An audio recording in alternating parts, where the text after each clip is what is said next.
Crenshaw. He's chairman of the Appropriations Subcommittee, which is holding hearings on the matter today.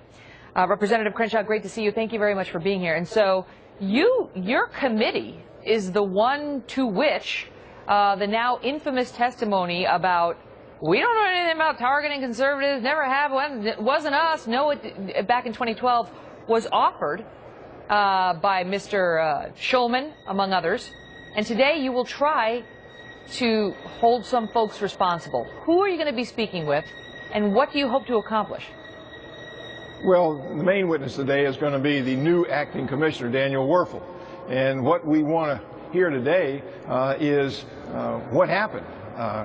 Who came up with this plan? We know for sure they targeted individual groups for extra scrutiny, and then they bullied them, they intimidated them, and we want to know how far this abuse goes.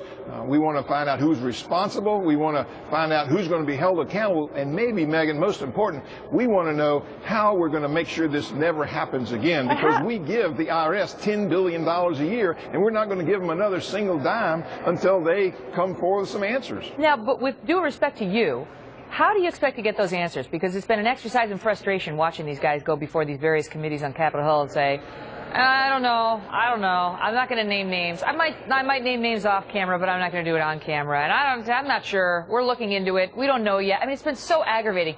No one is taking responsibility and saying, I'll tell you exactly how this went down, how it got orchestrated, who oversaw it, who intervened, and so on. Well, that's supposedly what Daniel Werfel has been brought in to do, to have a top-to-bottom review and get to the bottom of all this. And so that's what we're going to talk about, the fact that we cannot in good conscience continue to appropriate $10 or $11 billion to an agency that uses the money to abuse the rights of American citizens. And so we want to get to the bottom of it just like he does. We want to make sure it doesn't happen again. There was a big dust-up over the weekend, we've talked about it in our last hour, between Chairman Issa over the Oversight Committee and some of the President's top representatives, including David Plouffe. Issa basically said that Jay Carney is a liar when he suggests that this is a Cincinnati operation only, that it was 2 rogue employees, which was a suggestion by somebody, some unnamed official at the White House. Do you believe, based on what you've seen so far, that this thing does have ties to Washington?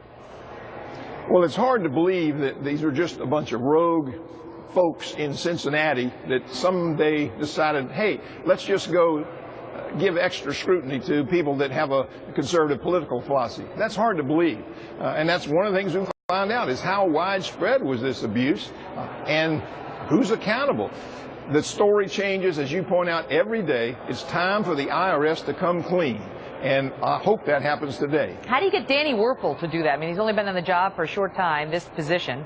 I mean, what's going to stop him from saying, you know, Mr. Crenshaw, I'm new to the job. I don't have the answers you're looking for, but we're going to look into that, and we'll look into that too, and we'll look into that other thing as well. Well, we'll probably hear a lot about that, but he's been told that in the next 30 days, the Treasury Secretary, Mr. Liu, said, you go in there and you do a top-to-bottom review. Now, he's been on the job now for 12 days. 18 days from now, he's going to have to come up with this 30-day review. So I hope he's been working at night to find out what's been going on, and they'll have more answers and tell the truth and not give us this runaround that we've been getting time after time. But what can you really do? Because even though I know you control, you know, some of the dough that funds the IRS, you know, you need the IRS, right? I mean, at least there's an argument that you need the IRS, and you can't really defund them. And what could you do to force Mr. Werfel to give you answers and to force the IRS to get in the line?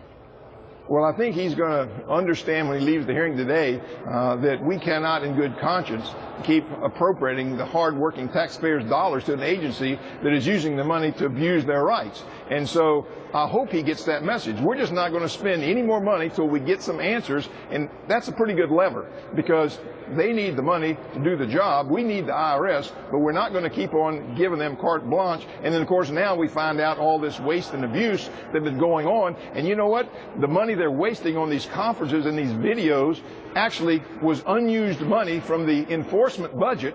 At the same time, they're asking us for more money for enforcement. Now, how outrageous is that? That's irony for you. Yeah, and by the way, just so our viewers know that they spent all this money, tens of thousands of dollars, on making Star Trek videos and other weird training videos that they They claim that these were relics of a bygone era, but let's hope that's true, that that is a bygone era in which they spend our tax money to make Star Trek videos. Sir, thank you. We'll watch you at the hearing less than an hour from now. Thank you, Megyn.